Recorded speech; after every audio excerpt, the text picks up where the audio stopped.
Hi folks, I would like to introduce myself. My name is Payal and I am a traveler who also loves to meet people. And I think a blend of both is where this concept of melting pot has come about. In my Melting Pot series, I will be talking to lots of inspiring people from different parts of the world and also from different cultures, whom I meet during all my travels. The common factor between these folks will be the desire to follow their passion and make it a way of life. So step into this melting pot and enjoy the chats. Hi listeners, Melting Pot is back with another exciting episode. Today I'm in conversation with Ashwini Devare, and this conversation is happening in Singapore, in person. Ashwini is a journalist and she's an author of Lost at 15 and Lost at 15, Found at 50, which is an autobiographical book. And she's also authored a book of short stories called Baltic Rain. Now, reading about Ashwini's life on her website has absolutely fascinated me. So thank you so much, Ashwini, for joining me today. And I can't wait for my listeners and me to hear your journey. Thank you, Payal. It's a great privilege to join you on this wonderful podcast. Thank you so much.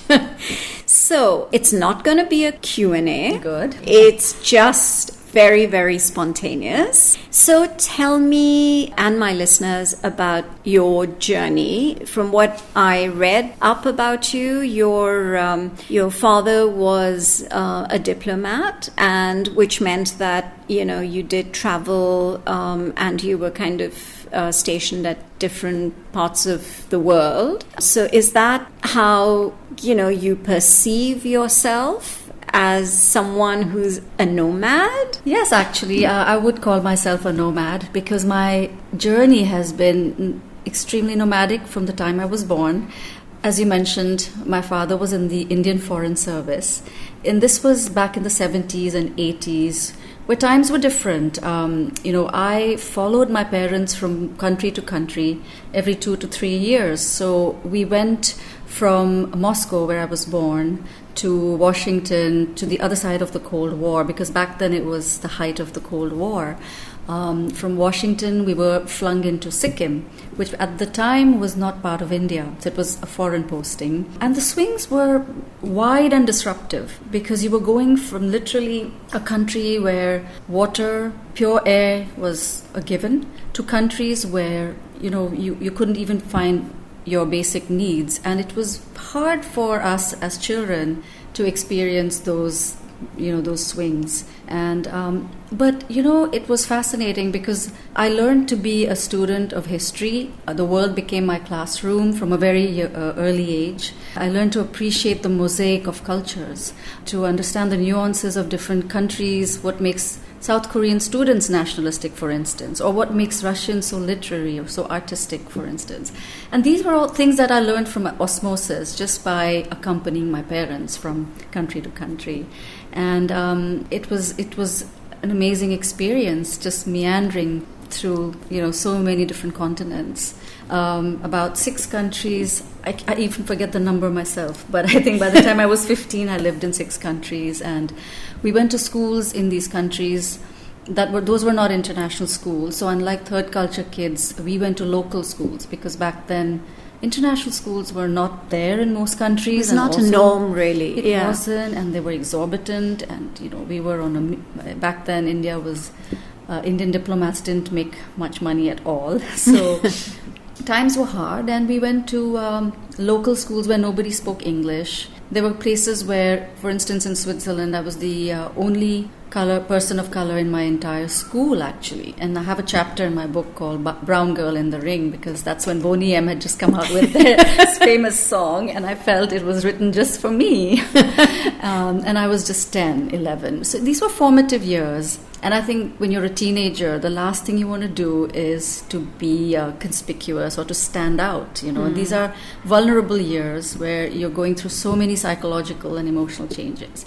And that against the backdrop of being in a foreign country, being in a place where nobody spoke English, being in a place where you were acutely aware of the color of your skin. So these were things that were happening simultaneously with just regular adolescence, right? Regular transition from childhood to adolescence. So there was a lot going on, and my book is sort of a personal journey against the backdrop of all these political changes that were taking place in all these countries that we were in. So every country that you went to, you said you went to a local school. So did you pick up the language? Absolutely, I had to, because for instance, when my dad got posted to Geneva, there was a Swiss school in the neighborhood, and my father said very matter-of-factly, of course she has to go to the Swiss school, and we'd come straight from Delhi. And my mother said, but what will be the medium of instruction there? And my father said, I'm sure it's going to be French, because that's the language here. He didn't think much of it at all, but my mother was worried about me. And when we went to school the first day, the principal said, we do all subjects in French. We don't have English here at all. So, and did you know any French? I had never heard this language in my life before. I mean, I'd come straight from India. I had no clue. And how old were you at the time? I was 11. So I ended up doing math and science and history and all these subjects in French. And I remember for the first 4 months, I just sat in the classroom, not understanding a word of what was happening around me. And I think at that point, my father said, maybe she does need a tutor, something to get her through this. And the tutor was a lifesaver. She was an octogenarian, Madame Donici, I still remember. And she took me under her wings, and she decided that I'm going to teach this poor child from India how to speak French. And in 6 months' time, she had me speaking with such fluency that I could, do every subject in French, and I became so fluent that even today I remember the French that I learned when I was 13. Yeah, because formative years, I think it always makes a difference. Yeah. So when you were born in Moscow, you said, yes. And then how long did you live there before? Do you have recollections? My memories of Moscow are through accounts of my parents. Okay. I was very young, and we were there for about 2 years. Then we moved. So the vivid images that I have of all these places begin somewhere around the age of 5 or 6. And Sikkim actually at the time is a flashback that comes to me in very beautiful imagery, because there were the Himalayas, there was a river Tista, a house was on top of a hill. I remember climbing 100 steps to go to our school, which was on top of another mountain. I was sort of like a wild child, because that's how it was back in Gangtok in those days. But that's, I think, an experience to live life, where you're able to experience so many different cultures, languages, ways of living. It's far, far more educative as compared to books. Absolutely. And that's quite incredible. Yeah. So you mentioned that you were in South Korea as well. So the journey that began in Moscow went to the US, to Switzerland. Sometimes I get lost. I forget my own chronology. But Switzerland, and then from there we went to Burma, which was back in the 80s under authoritarian regime, and it was a whole different experience. And then from Myanmar now, I went to India for the first time in all my life. I think I spent 5 years at a stretch in India. And the chapter in my book is titled Feels Like Home, and the title Lost at 15 and Found at 50, the Lost at 15 bit is about going back to India and feeling lost, because I'd been outside for so many years that I felt like a foreigner when I came back to live with my grandmom in Pune. And this is because there was no proper school for me in Burma, so my parents decided I should be sent back home. And it was very confusing. I felt like all my life I felt like a chameleon.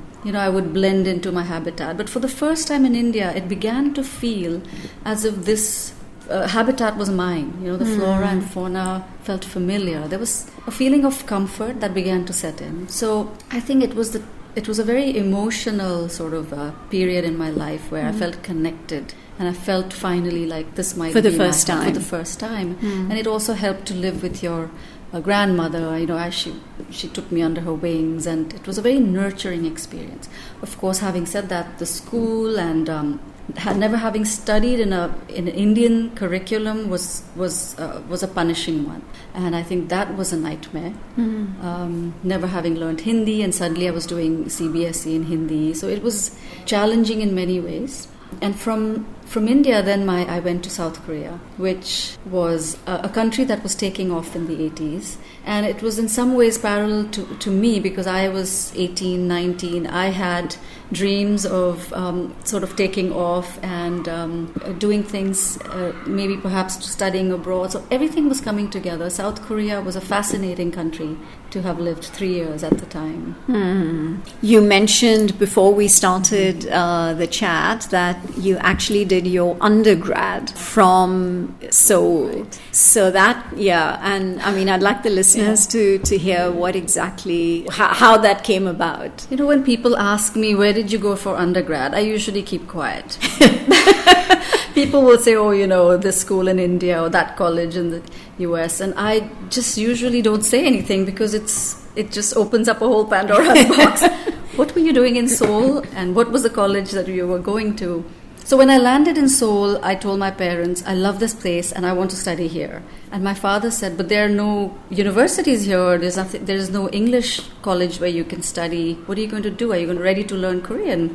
So it just so happened that there was a University of Maryland that had its small campus on an American military base. At the time, there were 40,000 US troops stationed in South Korea under their defense agreement. And on this military barrack compound, they had the University of Maryland operating out of there.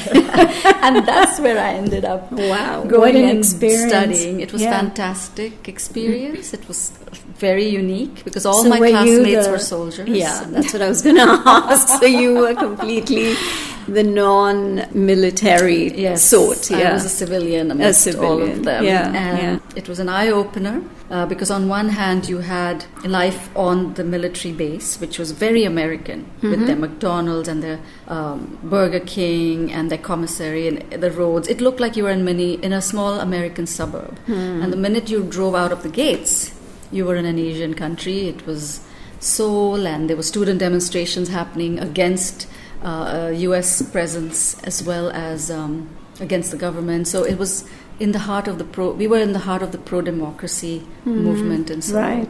Right. So it was a tumultuous time to be in South Korea. And from our windows we could see thousands of students gathering in the streets. We could smell the tear gas, feel the burning, and right before our eyes, South Korea went from dictatorship to democracy. Wow. So it was a pivotal moment in history. That we were witnessing. Wow, that's amazing. Yeah. So would you say that those 4 or 5 years that you spent were probably, out of all your experiences, the most, other than India, the most sort of close to your heart? Yes?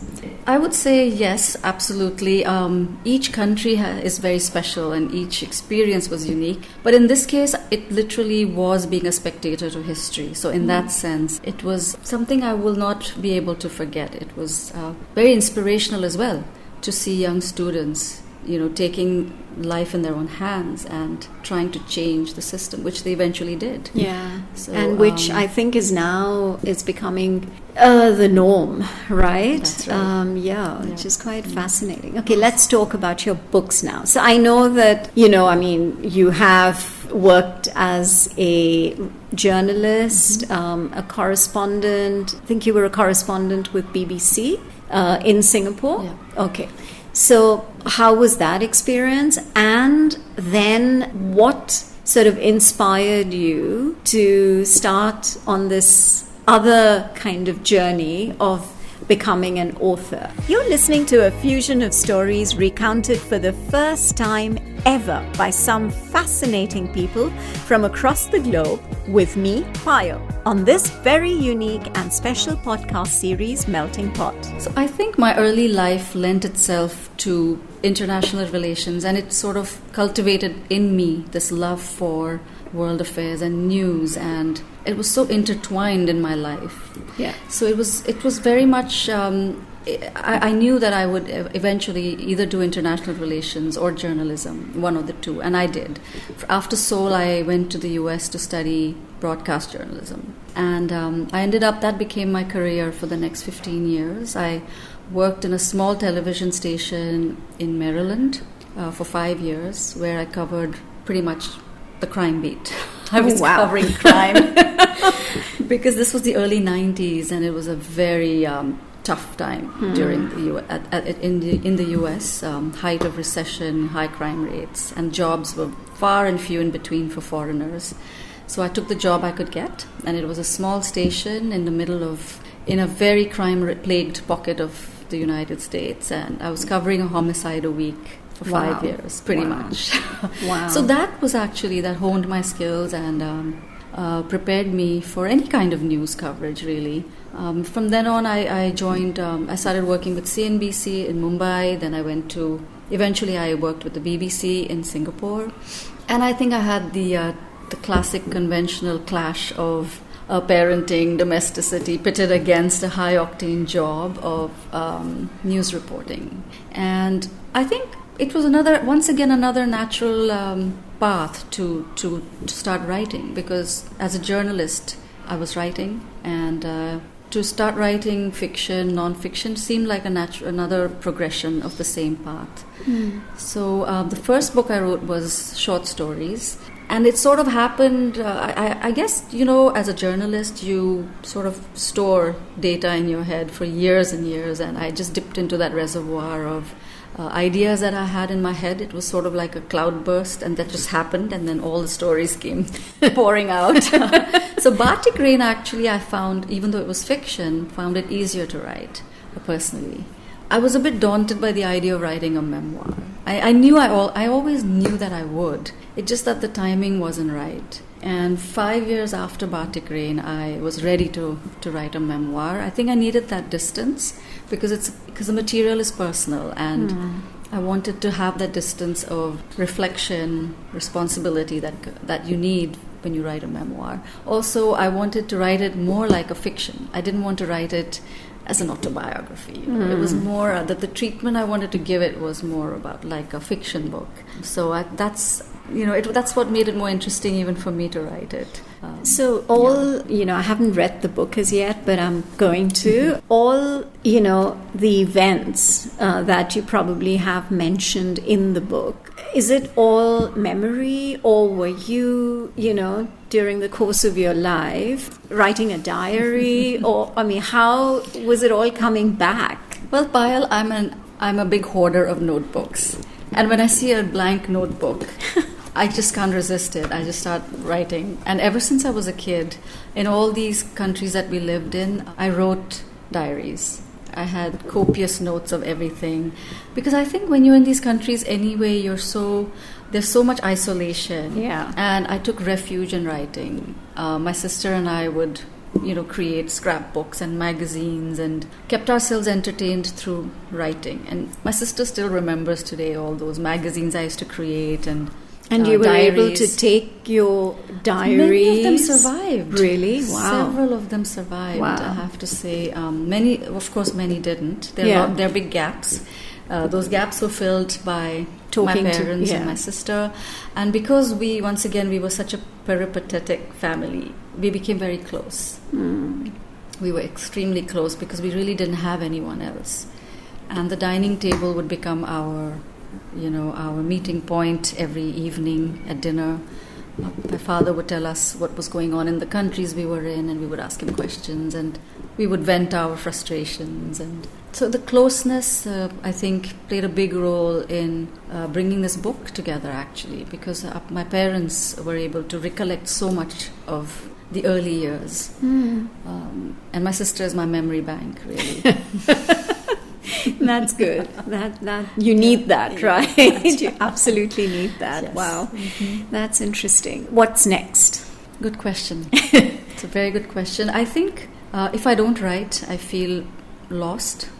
And I think writing will continue to be a big part of my life going forward. I'm struggling between whether I want to embark on another fiction or non-fiction book, because I love history. and I love non-fiction very much. So I think it's a tussle right now.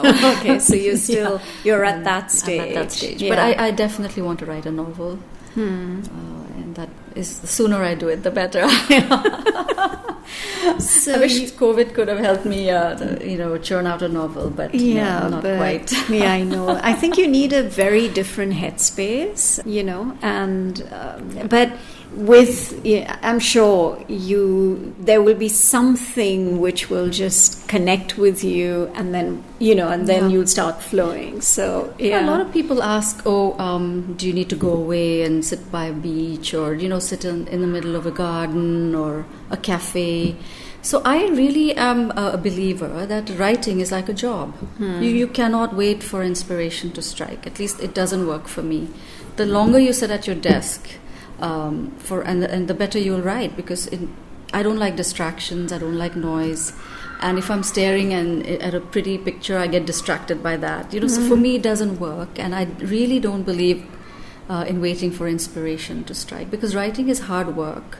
Yeah. And as one author I always like to quote her said, Jodi Picoult says, you can edit a bad page, but you can't edit a blank page. Correct. The more you write, the better you get. Yeah. And a large part of writing is rewriting, deleting, and it's tedious, it's laborious. So I think it's really rote. It's like any other. It's just sitting down at your desk and just writing, which is not easy, especially when there's a lot of other things in your life going on. Yeah.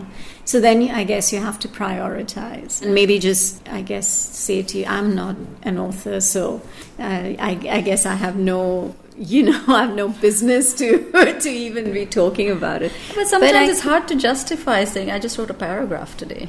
But I think it's what comes from within, right? That's what ends up happening, for instance. Yeah, but when it flows, then it really does flow. I think you have to. A large part of it is also being organized in your research and your thoughts. People work differently. Some I have a cork board with maps and notes and things like that, but and a lot of notebooks and things like that. Other people are very meticulous. Everything goes in the computer. I like a lot of handwritten stuff on the side. That's because I guess that's true. And you've had the habit of diaries from a very young age, so I guess that's why it still stays with you. Interesting. Yeah. So promotion of your books. I think from what I understand, talking to a few authors, is that to write is one thing, but to get your book out there is a whole new ballgame. That's true. So, I agree with that. Yeah. So was it hard for you does the publisher help, or do you have to do a lot of legwork on your own? So I had not anticipated how difficult it would be, and how much easier. Actually, in the end, it turned out the writing part was easier for me than the promoting, because most of the times nowadays publishers leave it up to the author to do the promotional work. Because they are busy, they have so many authors, and it's really up to you. And I think my training as a journalist came in handy in that sense, that I was used to emailing and chasing people for interviews, and so I tried my best to promote the book on my own. The publishers helped as well, but I think a large part of it comes from your own determination to push the book out there. And it's, I think, much easier today because of social media and self-publishing, and there's so many platforms on which you can publish your book or to promote your book. So I did a lot of literary festivals with the book in many parts of Asia, and I think those are wonderful opportunities to talk about your book, to meet interesting people, meet other authors. So I think that's been one of the main areas where I have promoted the book. But it's continuous work in progress, because you've written the book, and you might as well make sure that people read it. Sometimes you write for yourself too. I mean, depends on, really. Sometimes it's just your passion, and you're happy with a few people reading it. Some people really want it to be out there. It depends on your on what really matters to you. And the drive. A good book journeys by itself. It really travels on its own. It's word of mouth. It's your network, and interesting. Yeah. Wow. Yeah, it's been really fun talking to you, Ashwini. Thank you so much. And and I probably the next time I talk to you, we'll be talking about your next book. I hope so, Payal. That would be wonderful. I hope I can push this through. I think once you write a book, it's very easy to sort of coast along and say, oh, I just wrote a book and I'll take a break. And then before you know it, it's 2 years and 3 years. And, I've had a break of about 3 to 4 years in between the 2 books. I think this time I'd like to do it faster. Good luck with that. Thank you. Thank you so much. Ashwini's a journalist and now an author. And she has had such an exciting life that I'm not surprised how it eventually led to her documenting her eventful journey into a memoir. Living in so many different countries while growing up can be quite challenging, and I can say that because of all my personal experiences. But what Ashwini must have experienced being a part of all these diverse cultures in terms of education is truly priceless, and something that books can never really offer. And I'm sure you agree with that. I'm really excited to read Lost at 15, Found at 50, which Ashwini has so kindly gifted to me, and she's also autographed it with a very, very special note. Thank you so much for that, Ashwini. Do pick up both Ashwini's books, Bartik Rain, and also Lost at 15, Found at 50, in case you haven't already read them. Until the next exciting episode of Melting Pot, this is Payal signing off.